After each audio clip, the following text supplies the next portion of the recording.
Audio Jungle. అపోస్తుల కార్యములు 14వ అధ్యాయము మొదటి వచనం నుండి.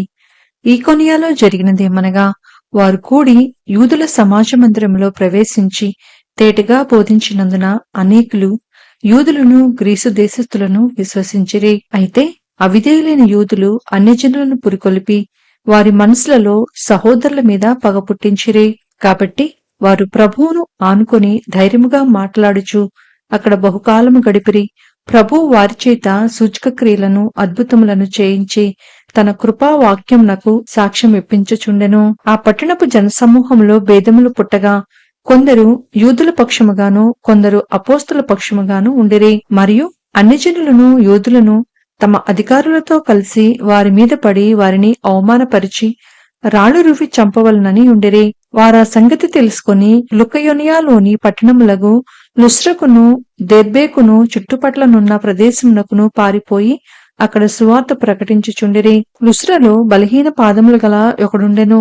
అతడు పుట్టినది మొదలుకొని కుంటివాడై ఎన్నడనూ నడవలేక కూర్చుండి ఉండువాడు. అతడు పౌలు మాటలాడుట వినెను. పౌలు అతని వైపు తేరి చూచి స్వస్థత పొందుటకు అతనికి విశ్వాసముండునని గ్రహించి, నీ పాదములు మోపి సరిగా నిలువమని బిగ్గరగా చెప్పినప్పుడు అతడు గంతులు వేసి నడవసాగెను.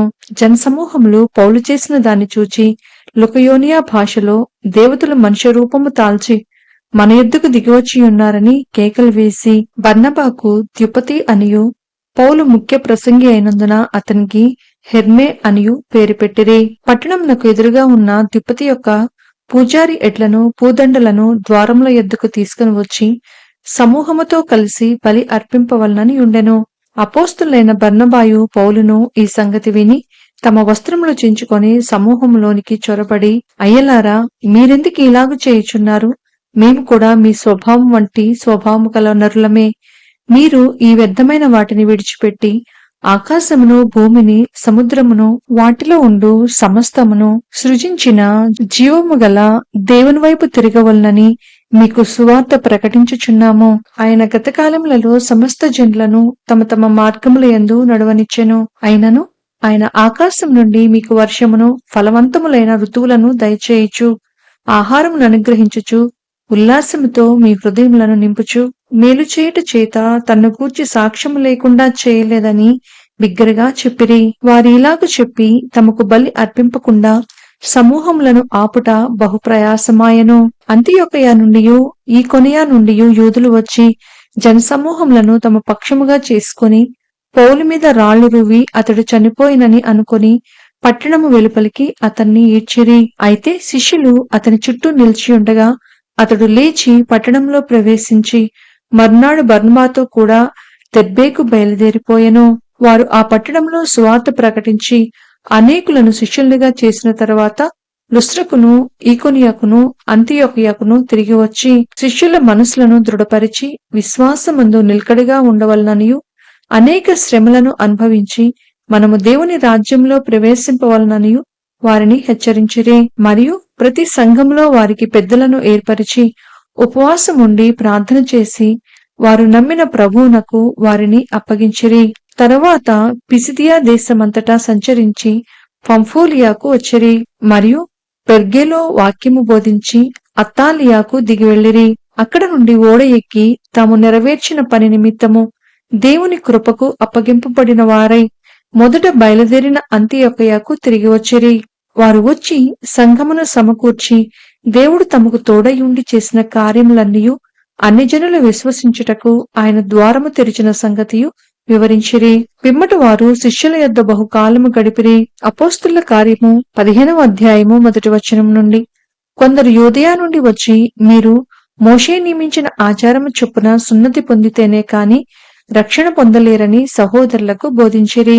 పౌలునకును బర్నబాకును వారితో విశేష వివాదమును తర్కమును కలిగినప్పుడు ఈ అంశము విషయమై పౌలును బర్నబాయు తమలో మరికొందరును యెరూషలేమునకు అపోస్తుల యొద్దకును పెద్దల యొద్దకును వెళ్లవలనని సహోదరులు నిశ్చయించిరి. కాబట్టి వారు సంఘము వలన సాగనంపబడి ఫెనీకే సమరయ దేశముల ద్వారా వెళ్ళుచు అన్యజనులు దేవుని వైపు తిరిగిన సంగతి తెలియపరిచి సహోదరులకందరికీ మహా సంతోషము కలుగచేసిరి. వారు యెరూషలేమునకు రాగా సంఘపు వారును అపోస్తులను పెద్దలను వారిని చేర్చుకొనిరి. దేవుడు తమకు తోడయుండి చేసినవన్నీయు వారు వివరించిరి. పరిశీల తెగలో విశ్వాసులైన కొందరు లేచి అన్ని జనులకు సున్నతి చేయింపవలననియు మోషే ధర్మశాస్త్రమును గైకొనుడని వారికి ఆజ్ఞాపింపవలననియు చెప్పిరి. అప్పుడు అపోస్తులను పెద్దలను ఈ సంగతిని గూర్చి ఆలోచించుటకు కూడివచ్చిరి. బహుతర్కము జరిగిన తరువాత పేతురు లేచి వారితో ఇట్లనెను, సహోదరులారా, ఆరంభమందు అన్ని జనులు నా నోట సువార్త వాక్యము విని విశ్వసించులాగున మీలో నన్ను దేవుడేర్పరచుకొనెనని మీకు తెలియను. మరియు హృదయములను ఎరిగిన దేవుడు మనకు అనుగ్రహించినట్టుగానే వారికిని పరిశుద్ధాత్మను అనుగ్రహించి వారిని గూర్చి సాక్ష్యమిచ్చెను. వారి హృదయములను విశ్వాసం వలన పవిత్రపరిచి మనకును వారికిని ఏ భేదమైనను కనుపరచలేదు. కనుక మన పితరులైనను మనమైనను మోయలేని కాడిని శిష్యుల మెడ మీద పెట్టి మీరెందుకు దేవుని శోధించుచున్నారు? ప్రభు అయిన యేసు కృపచేత మనము రక్షణ పొందుదుమని నమ్ముచున్నాము కదా, అలాగే వారును రక్షణ పొందుదురు అనెను. అంతటా ఆ సమూహమంతయు ఊరకుండి బర్నబాయు పౌలును తమ ద్వారా దేవుడు అన్ని జనులలో చేసిన సూచక క్రియలను అద్భుతములను వివరించగా ఆలకించెను. వారు చాలించిన తరువాత యాకోబు ఇట్లనెను, సహోదరులారా, నా మాట ఆలకించుడి. అన్ని జనులలో నుండి దేవుడు తన నామము కొరకు ఒక జనమును ఏర్పరచుకొనుటకు వారిని ఎలాగు మొదట కటాక్షించెనో సిమియోను వివరించి ఉన్నాడు. ఇందుకు ప్రవక్తుల వాక్యములు సరిపడి ఉన్నవి. ఎట్లనగా, ఆ తరువాత నేను తిరిగి వచ్చెదను, మనుషులలో కడమవారును నా నామము ఎవరికి పెట్టబడినో ఆ సమస్తమైన అన్యజనులను ప్రభువును వెదుకునట్లు పడిపోయిన దావీదు గుడారమును తిరిగి కట్టెదను, దాన్ని పాడైన వాటిని తిరిగి కట్టి దానిని నిలువబెట్టెదనని అనాది కాలం నుండి ఈ సంగతులను తెలియపరిచిన ప్రభువు సెలవిచ్చుచున్నాడు అని వ్రాయబడి ఉన్నది. కాబట్టి అన్ని జనులలో నుండి దేవుని వైపు తిరుగుచున్న వారిని మనము కష్టపెట్టక విగ్రహ సంబంధమైన అపవిత్రతను జరత్వమును గొంతు పిసికి చంపిన దానిని రక్తమును విసర్జించుటకు వారికి పత్రిక వ్రాసి పంపవలనని నా అభిప్రాయము.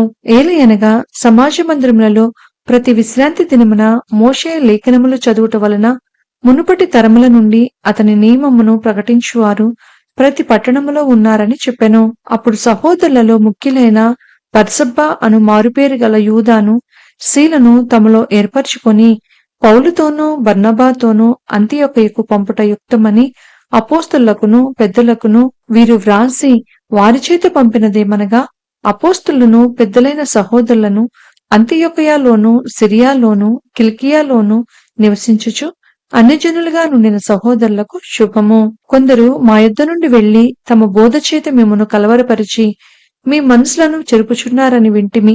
వారికి మేము అధికారమిచ్చి ఉండలేదు. కనుక మనుషులను ఏర్పరిచి మన ప్రభువైన యేసుక్రీస్తు పేరు కొరకు తమను తాము అప్పగించుకున్న బర్నబా పౌలు అను మన ప్రియులతో కూడా మీ యొద్దకు పంపుట యుక్తమని మాకందరికీ ఏకాభిప్రాయము కలిగెను. కాగా యూదాను శీలను పంపియున్నాము.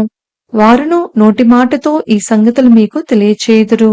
విగ్రహములకు అర్పించిన వాటిని రక్తమును గొంతు పిసికి చంపిన దానిని జారత్వమును విసర్జింపవలెను. ఈ అవశ్యమైన వాటికంటే ఎక్కువైన ఏ భారమును మీ మీద మోపకూడదని పరిశుద్ధాత్మకును మాకును తోచెను.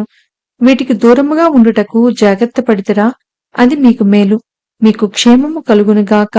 అంతటి వారు సెలవు పుచ్చుకొని అంతియొకయకు వచ్చి శిష్యులను సమకూర్చి ఆ పత్రిక ఇచ్చిరి. వారు దానిని చదువుకొని అందువలన ఆదరణ పొంది సంతోషించిరి. మరియు యూదాయు శీలయు కూడా ప్రవక్తలై ఉండినందున పెక్కు మాటలతో సహోదరులనాదరించి స్థిరపరిచిరి. వారు అక్కడ కొంతకాలము గడిపి సహోదరుల యొద్ద నుండి తమ్మును పంపిన వారి యొద్దకు వెళ్ళుటకు సమాధానముతో సెలవు పుచ్చుకొనిరి. అయితే పౌలును బర్నబాయు అంతియొకయలో నిలిచి ఇంకా అనేకులతో కూడా ప్రభు వాక్యము బోధించుచు ప్రకటించుచు ఉండిరి.